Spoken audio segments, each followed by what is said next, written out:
Hello, I'm Mark Pougatch, and this is Series 2 of Inside the Tour from Audi, the Ashes of 86-87. We should say at the outset, as well as an A-list cast and lots of 80s music, there's some drinking on this tour as well, and hence on the series, which is all good news because we've teamed up with Beer 52 to give you an amazing offer, a free case of 8 unique craft beers to enjoy while you're listening. Just visit www.beer52.com/inside to claim this fantastic offer. Beer 52 is the world's largest beer club. Each month, members are sent a case with a different theme. It might be Belgian or even Korean, who knows? And you get a magazine and snacks as well. And if you don't like dark beer, just choose the light option. And you can pause or cancel at any time. To claim your free case, all you need to do is go to beer52.com/inside and pay the postage of just £5.95. Then settle back and come with me for chaos, confusion and a bit of cricket. It's Inside the Tour. Now, where is it? I probably, to be honest, haven't seen it for 35 years, but I know it's here in my studies somewhere. There's magazines, there's mementos. Is it in here? Old photos. I've got all my programmes because I was quite a collector. There's so much stuff in here. I've got cricket books, I've got my old grey nickels, I've got speakers, old photographs of my mum and dad. Here it is. Here it is. It's about the size of an exercise book. Here it is then. The orange diary. If I open it up, the pages are falling apart, newspaper cuttings are falling out, tickets, photographs. It's the story of an adventure, a teenager on his gap year for the Ashes of 86-87. Amazing time. You don't miss a ball of the Ashes if you can possibly help it. It was a big ticket. It was a big thing. So we had EJ the DJ. It was fantastic. However anybody ever got on the pitch, I don't know. This is Elton John. It was just magical. Absolutely magical. Magical. I remember my dad, bless him, long gone, saying to me when I set off, keep a diary because you'll never know when you need it. Well, I need it now. Just to say, there's 80s music all over this series, and we're not sorry at all. This is The Ashes, the England-Australia cricket series which dates back to the 1800s. But don't worry, this is a tiny bit of the story, and believe me, it's a really good bit. OK, we don't mind losing to everybody else, but we can't lose to the Poms. The build-up to the first test was appalling. We were rubbish. Couldn't win games. So everybody was kind of flawed. If something just switched on. Tomorrow, it's the Ashes. This is table-thumping stuff. It was the happiest tour I've ever been on. I thought I was having the greatest time of my life. I thought this was terrific. For as long as I can remember, I've loved the Ashes. And of course for me, as a 13-year-old in 1981, Botham and Willis and Headingley and everything that happened that summer. Headingley 81, believe it or not, I was in a scout camp in Wales. And of course, being 81, no mobiles, no television. We didn't even have a radio. I didn't even know the result till I bought a newspaper the next day. And I remember thinking, how on earth did that happen? I'm completely hooked. I beg and blag my way to Old Trafford for the Test match that summer. Yes, I'm an England fan, but this isn't a one-eyed pommy story. It's a moment in time for both countries. After winning the Ashes in 86-87, England go 18 years without winning it again. Ramshackle Australia say never again, and they quickly become a cricket superpower. This is about two nations, a sliding doors cricket story thanks to the series, which somehow slips a little bit under the radar. Why do we never talk about 1986-87? It was incredible, inexplicable, crazy, chaotic. How do I know all that? Because I was there, just like our amazing Inside the Tour cast. Ian Botham here. My name's Mike Gatting. My passport says I'm David Gower. This is Alan Lamb. I'm Frances Edmonds. Pat Cash. I'm Gladstone Small. Hi, Geoff Lawson here. Chris Broad. My name's Peter Taylor. Philip de Freitas. My name is Jack Richards. Hello, it's Allan Border here. There's plenty to talk about.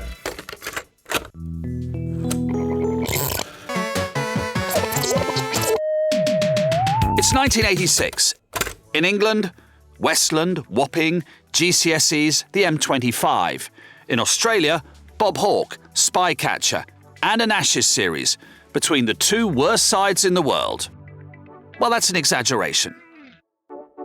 A little bit.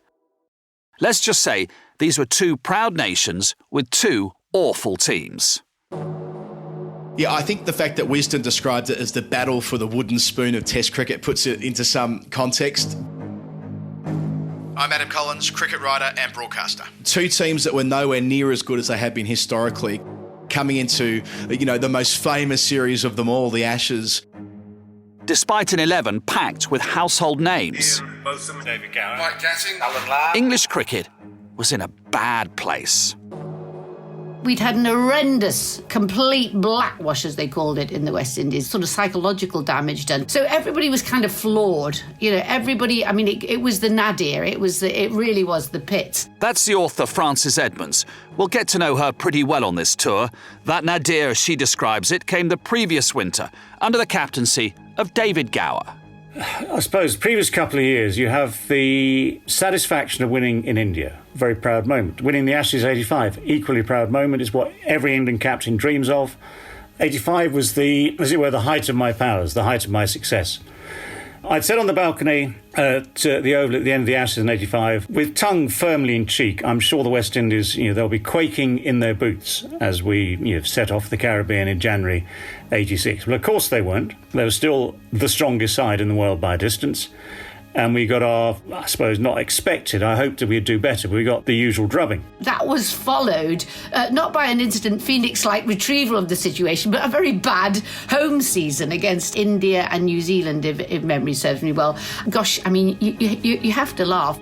Gower was still in charge, just. Some questioned his authority. Some believe Vice-Captain Mike Gatting was set to take over. It was quite difficult because David had actually rescued me, to be fair, because he took me to India on the 84-5 one, which was a huge boost to me. He sort of came and said, Gat, look, you're on this tour, you're going to play every match. Whether you bat at 3, whether you bat at 6, you're playing the whole tour, so get your mind around that. And it was probably the first time, for a long time, you'd felt like I felt at Middlesex, which was part of the team, etc., etc. So when we went to the West Indies, I had a few problems. I broke my nose, I then broke my thumb, and I'd started off really well over there as well. But sadly, we had a bad trip.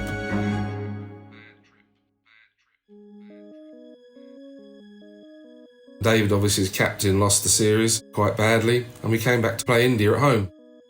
One feels actually quite helpless. So I came back from that, had one test match in charge at Lords against India. It was a make or break game. Before that game, I had T-shirts printed up because there had been allegations in the West Indies as to who was actually running this team, and it looked as though I wasn't anymore. That was the view from a distance and the view from a press box. So I had the T-shirts printed up. One said, I'm in charge, which was mine. And the other 11 for the rest of the squad of 12 had, I'm not.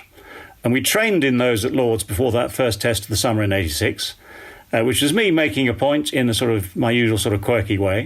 At the end of the test match, sadly, it didn't go well. And the chairman of then selectors, Peter May, said, come on, I need to see you in the physio's room. So I wandered in. He said, right, he said, we want you to captain England. I said, well, have you told David yet? He said, there's no point telling David yet until you say yes. And I said, well, how long have I got to take? He said, well, yeah, about 5 seconds. Do you want to do it or not? So I said, well, of course I do, but, it just felt horrible. There was a sort of ceremonial handing over the T-shirt. So I gave Mike my T-shirt, I'm in charge, wished him well, and was very confident, of course, very confident in him, that it wouldn't fit. I think he can be very confident about that without a shadow of a doubt. Yeah, I had to stretch it a bit. I think I put it in the wash and gave it a good stretch. No, I think those got binned very quickly. So, the king is dead, long live the king. Mike took over. I'd have to say that when you've been through that sort of process over that sort of previous 18 months or so, losing the captaincy is never easy because it comes with a sense of position, a sense of kudos, a sense of responsibility. And when that responsibility is taken away, it's like a part of your being is taken away. So it was a bit of an emotional time. We didn't really say very much, I don't think, after that. There was not a lot you could say. We went up to Headingley, I think I lost my first test match against India, and then managed to draw one at Edgbaston where I got a few runs. We then proceeded to lose a test match at Trent Bridge against New Zealand. So I'd lost 2 test matches inside sort of 3 test matches. I even had a chat I remember having a chat with David on the balcony at Trent Bridge and saying, look, we've got all these good players, I know Beefy's not here, but, why are we playing so bad? And then all of a sudden we got Beefy back at the Oval.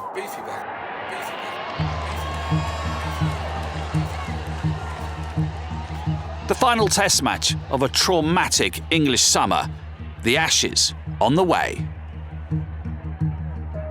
I was looking for a point where we were turning things around, and that was a good point in my own mind. That's what we were doing. So 86 is a disaster for England at home, but Botham returns for the final test at the Oval. To see the change was just quite incredible of the same team. I remember Beefy coming in, and I can't remember who was changing in his place. He said out of there, that's my place. Beefy's back in there. And the whole thing just seemed to change, which was just quite extraordinary. I was more than ready to play again. I wanted to be back and playing. When you've got Australia around the corner, I was obviously excited, looking forward to going down under. Made it quite clear that I was ready. It's Ian Botham here, known to all of you lot as Beefy. Famously takes a wicket with his first ball, old golden bollocks and all the rest of it, both them doing as he pleases. What was the line? Who writes this man's scripts? Well, there was this aura around Beefy, and he was always going to have his say in that series. Had it not been for 2 days of solid rain on the last 2 days of the test match, we'd have probably beaten New Zealand by an innings and plenty of runs. But Botham was cheered to the Oval rafters. His return significant, not just for that match, but for the tour ahead.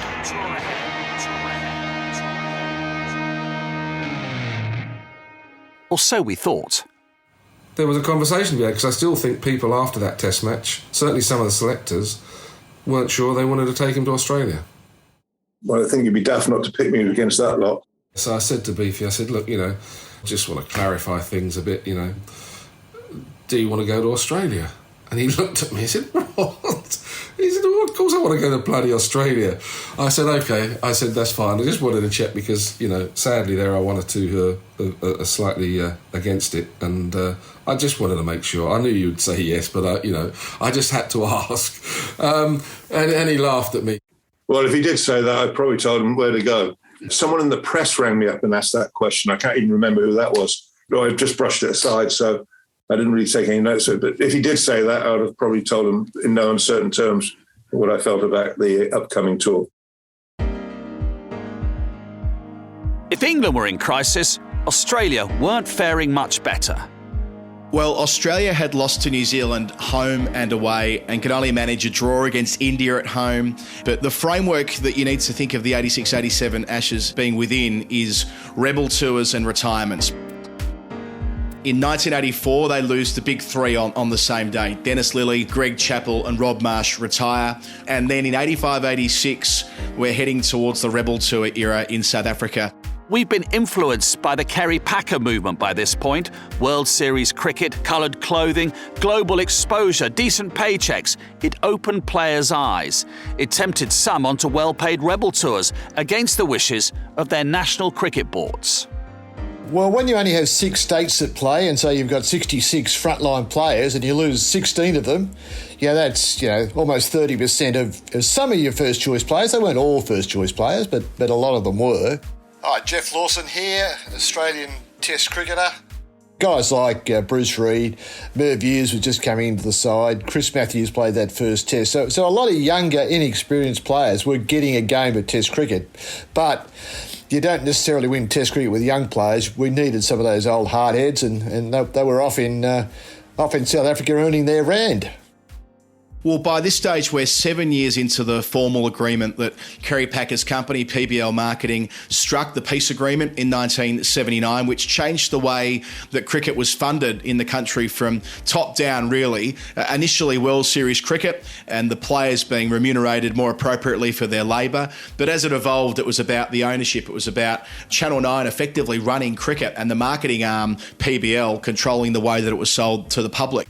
A lot of the Sheffield Shield players are getting paid $30 or $40 a day, There was no contracts. It was all, you had to play to get paid. So you tended to play with injuries. You tried not to miss out. And we only got full-time professionals in the mid-90s, really.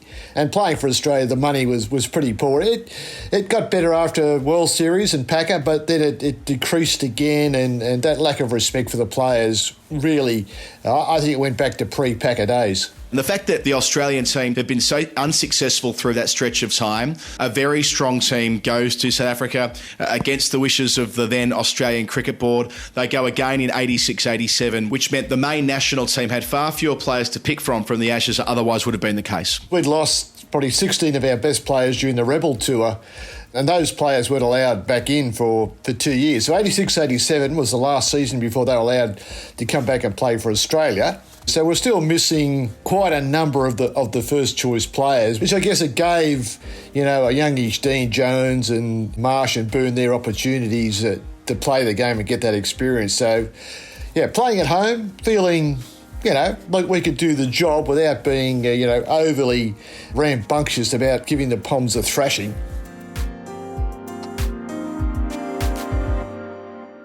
OK, in honourable cricket tradition, time for a drinks break. I'm enjoying one of 8 craft beers sent by Beer 52, the world's largest beer club. Make sure you claim your free case by visiting beer52.com/inside. All you need to do is pay the postage, just £5.95. Each case has a theme, and you get a magazine and snacks as well, and you can choose between a mix of light and dark beers, or simply choose the light option only. Plus, you can cancel or pause your membership at any time. Right, 12th man, off the pitch. Time to resume play. This is Inside the Tour, and I'm Mark Pougatch. I've worked at World Cups, Ryder Cups, Olympics, the biggest events in the biggest venues. But all that was a teenage fantasy back in 1986 for this sports-mad 18-year-old heading out on the great adventure of life, the gap year. I was intrepid, enthusiastic, A-levels conquered. I didn't know much, except I loved cricket. So much so, my final destination on that trip of a lifetime just happened to be Australia. I made sure of it, just in time for the Ashes. Funny that.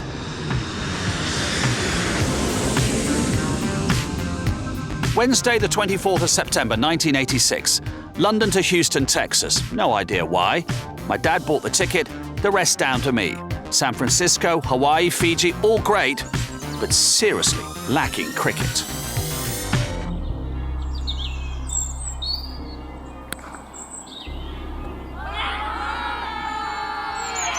When people ask me what my favourite sport is and I say football, because that's probably what I'm best known to present, they go, well, we knew that. But it's football because cricket is not a sport for me. Cricket is a way of life. Growing up with a father who loved the game so much that he created his own club, which still goes very strongly to this day, that he built a ground out of a field on the edge of a village in East Sussex for his club. And he was the groundsman and I was his assistant, and we'd paint the creases and do the 22-yard chain and put the boundary flags out, and we'd run the bar, we'd pull the pints and we'd sell the peanuts, and we had a till like that till in Open All Hours that David Jason used to be bitten by that used to spring back.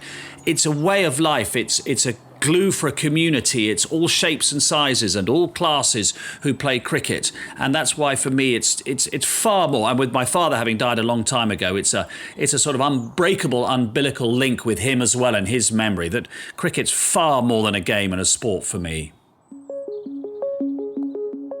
If you take this group of people, this group of men, basically who'd been hammered, humiliated, excoriated in the media, and rightly so.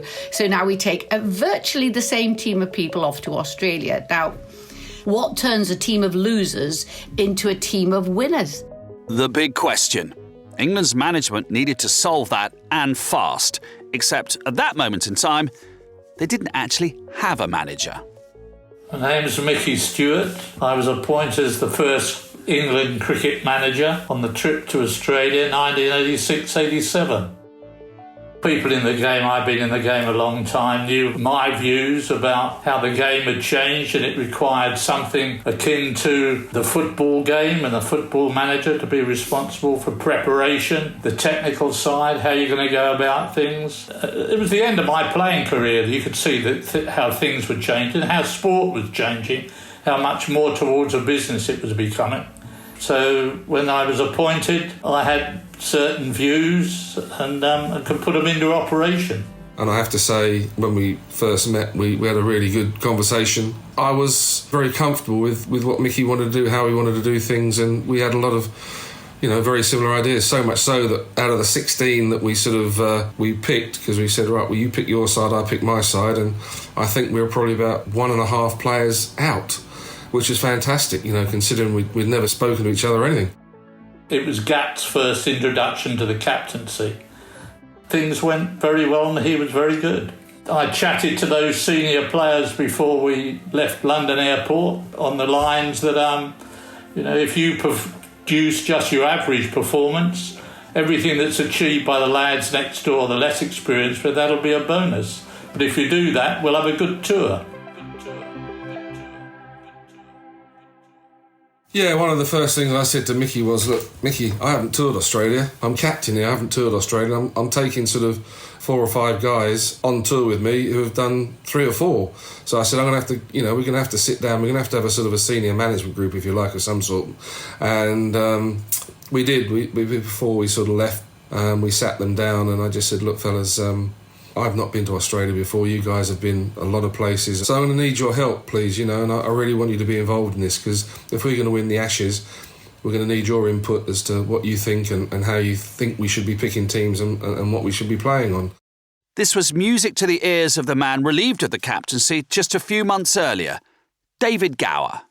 There was still a sense of diminished character, as it were. There was still a sense of being not quite what I was. I was outside of the inner circle, which again, when you've been captain and part of a decision-making process, and and Mike had been part of that as my vice-captain as well, you sort of kind of still feel as though you would like to have an opinion that is valued. They left me alone for the first couple of weeks of that tour, which was probably not a good thing. Then they kind of dragged me back in, brought me back into the inner circle, which was a good thing. That started the process of sort of kind of rebuilding my self-confidence. So I needed to sort of re-establish myself at that stage. And it was a good move from Mike and that sort of management team to bring me a little closer to the core of things. So there's the old skipper, the new skipper, the returning superstar, but England are still rubbish. How does that work? Perhaps time for some fresh blood. Oh, God, yes. Philip de Freitas. What's happened to him? Right, Philip de Freitas, ex-England cricketer, Leicestershire Academy coach. In 1986, I was on the Ashes tour in Australia. Oh, amazing time. I was just so excited about playing county cricket and just, having a wonderful season. And we had Peter Willey and David Gower, who were playing Test cricket, who were always, away for the Test matches. And every time they came back from a Test match, they would say, oh yeah, people are talking about your performances and they're asking questions about you. But it never crossed my mind. I never thought, well, I'll be picked to play for England. I was just trying to cement a place in Leicestershire's first team, and that's all it was. We finished the season and we thought, well, we'll go out and have a few drinks. And I remember the following day we had to go in for a testimonial six-a-side, which was at Grace Road. I felt rough the next morning, and we were walking into Grace Road, and I remember the attendant, the gate man, Arthur, lovely little man. He was always nice to us. And he kept saying to me, oh, congratulations, Daffy. And I kept going, thank you, Arthur. It's been a fantastic season. Yeah, really brilliant. But I don't feel that well, Arthur. And he just kept saying congratulations. And I didn't know what he was on about. And he's turned around to me and he says, you haven't got a clue, have you? I said, what do you mean I haven't got a clue? He says, you've been selected to go on tour with England. So Arthur the gateman told me I was selected to play for England. And that's how it was done back then. Get used to that Daffy de Freitas laugh, by the way. There's a lot of that on this series. And there'll be plenty of him on this tour, although Captain Mike Gatting didn't know it yet.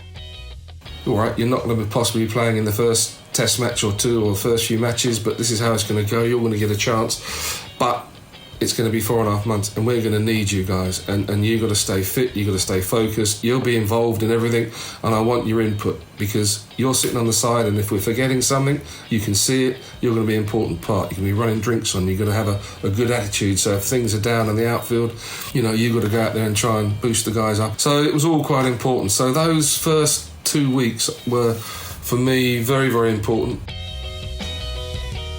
Which is all very well, Skipper, but you're not out there yet. The new boy's got some packing to do.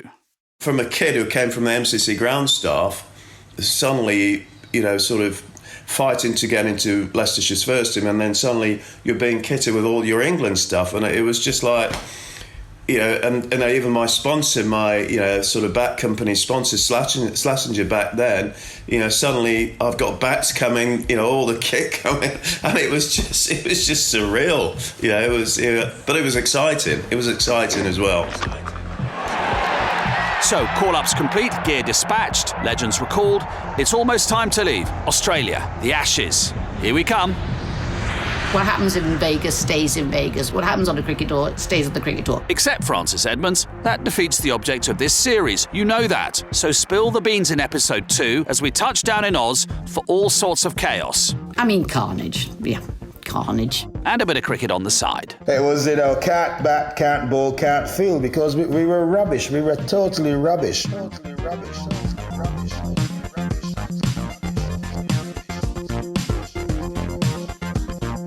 Inside the Tour, The Ashes is presented by Mark Pougatch, original music and sound design by Lee Sperry, additional music Dan Compton, produced by Jonathan Overend at 9419 for Audi.